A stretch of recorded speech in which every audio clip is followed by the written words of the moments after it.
have your attention, please? For those of you who don't know me, Brad, Supercoach Pro. Bit of a quirky entry. The Miss Those idea there. I did really bad this week. That's what I'm going to say straight up. We'll go into the side. We'll have a look at the score. First of all, stuff you, Callum Mills. Stuff you, Lachie Whitfield.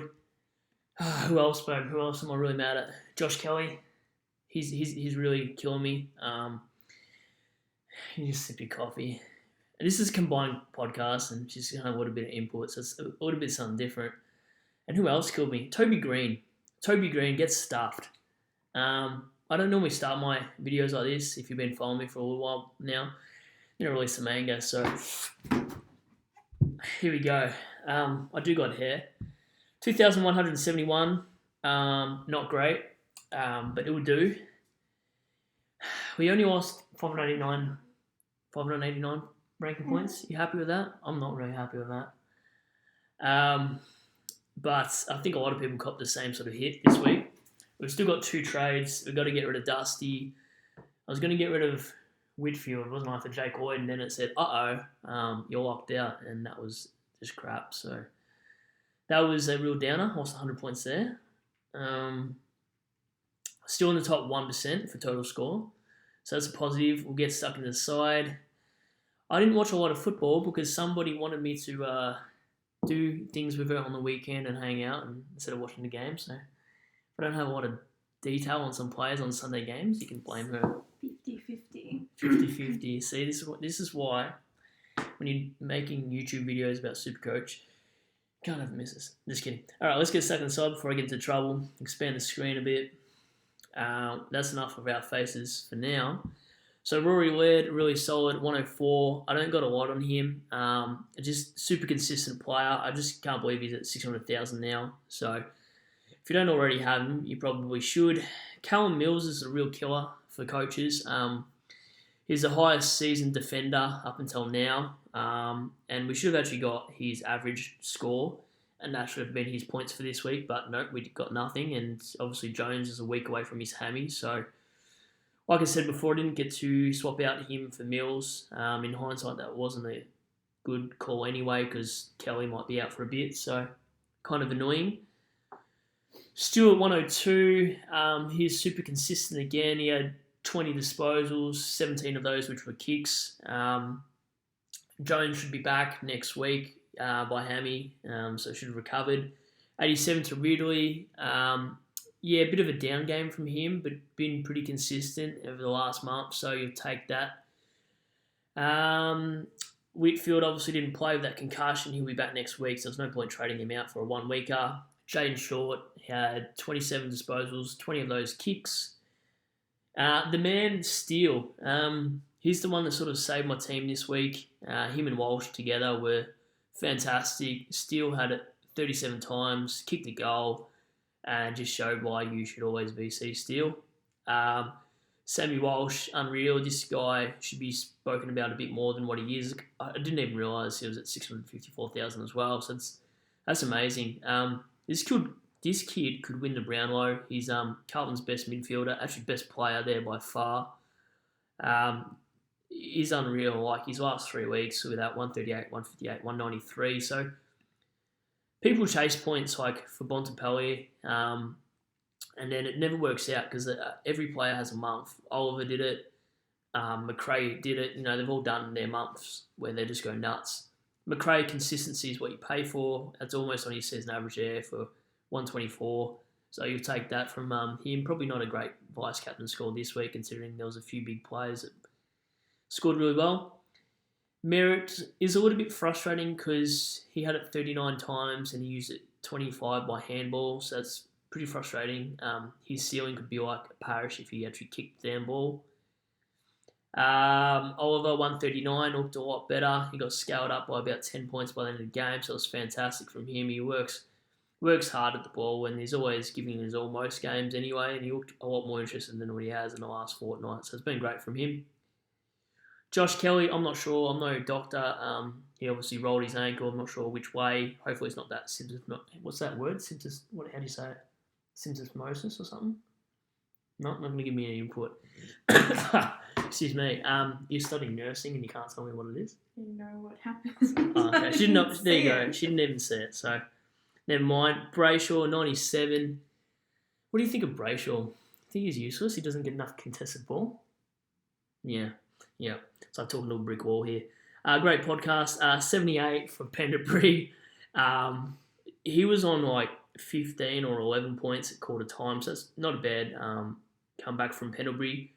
Should have taken Bramble's score in hindsight, but whoops, sorry, our faces.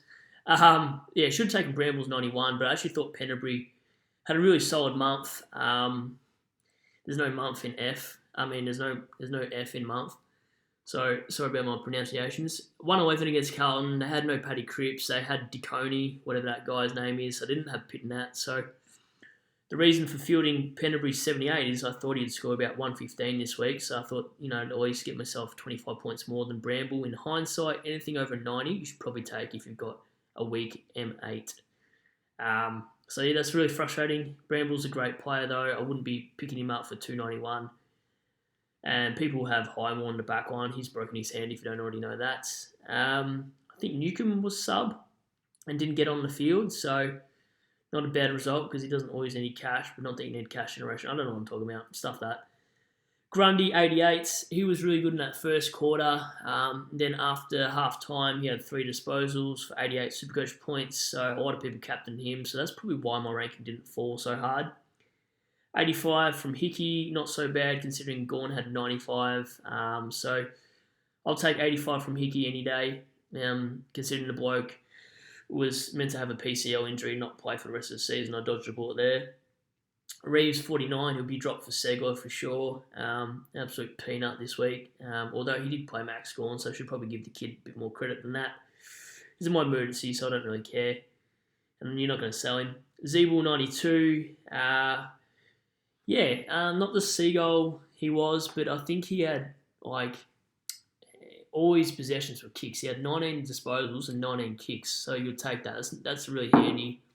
Hall, 110, did nothing in the last quarter. I think he only scored a point in the last quarter because he had a turnover or 2, so it's disappointing from Hall. He could have been out of reach if he had a big, 150, and it means people couldn't have gone dusty to Hall, which is frustrating for me. Greene, I don't know what to do, so him and Mills are going to spend 14 days in isolation, so we'll talk about that later. But that really stuffs my season too. So thanks, Greene, you idiot. Can't you just stay in your own field and play footy and not have to go to a bloody rugby game? Rugby sucks anyway. We're not doing NRL Supercoach, mate. Dusty Martin, this guy's tough as nails, so stuff everyone that thinks Richmond can't win without Martin, because I hope we can. Because I think we're a lot better than what people think we are. We've still got missing 6 out of 8 best 22 players. So if I'm trading him this week, which I will be, probably be to someone like a Roland Marshall, but I've also got to maybe consider that durability is a bit of a factor here, considering Kelly finally bit me on the butt. So he worries me every game, so I'm not sure if I have to trade out these guys, use DPP maybe, put Laird in the midfield. I've got to think of something real quirky, and just to have, if I'm going to go down to no trades, I need DPP all around my side to sort of loophole players and even play Bramble as my M8. I don't even know. It's going to honestly take me hours to figure it out. Norton, you're a peanut. Now, call myself Supercoach Pro and scoring unders like this in a week like this while you're thinking, why has this guy got Norton? Now, I don't really have to justify, but I will go through numbers. If you score by what he had been scoring up until I actually brought him in, these were his scores. He had 111, 110, 108, 98, all the 90s, all the 80s. His floor was only 71, right? Now, you go into the rounds, right? I pick him up after he's 108. The damn peanut gets concussed, 47 minutes in, had 31 points. That's not too bad. He's looking on track for about a 70. Misses round 17, comes out with a 31, plays double the time. Sorry for my loud voice, I never really give this guy a spray. But Norton, you're meant to be the best key forward in the game, and you give me nothing. Pretty worked up. Coleman Jones, you peanut. I wish you'd come back in the side. Theo, just on that note, we were chatting before on the YouTube comments, he will not be playing in Essendon Curvis or Lynch goes down. Or Chol goes down. So trade him if you've got spare trades, but I've probably got bigger fish to fry. He's going to be a donut for anyone that doesn't have trades. And the same with Martin. And Waitman 58. Glad I didn't trade him out because he might have to be cover. And Hawkins, I should mention, Hawkins kicked 4 goals, and I use him as a loophole because you're thinking, why the hell would you put him as a sub? Because Hawkins is a peanut too, and he can come out with 50s and 60s. Last week he came out with a 70, and I just thought, nah, you know what? Waitman might go big this week. And he comes out with 128. So, Supercoach is going to make me get grey hairs this week. Let's be honest. I don't know what to do with my trades this week. My projection this week was meant to be about 2-6 or something. I can't remember what it was once I played my VC and C. I stuck to the plan. I didn't change my VC last minute or anything. I kept it, I'm pretty sure, is what I said the last video. So, if you're stuffed like me, leave me a like and let me know how your disastrous week went, or if you actually dodged all the bullets, didn't have Whitfield, didn't have Greene, didn't have Langford, didn't have Dusty. If you didn't have all 4, let me know. Anyway, I think I've rambled on way too much. I've had a crap night of Supercoach, but we'll hang in there. We'll bounce back next week, just like the coaches say. So I actually feel like a real coach this week. Peace out, guys. Have a good weekend.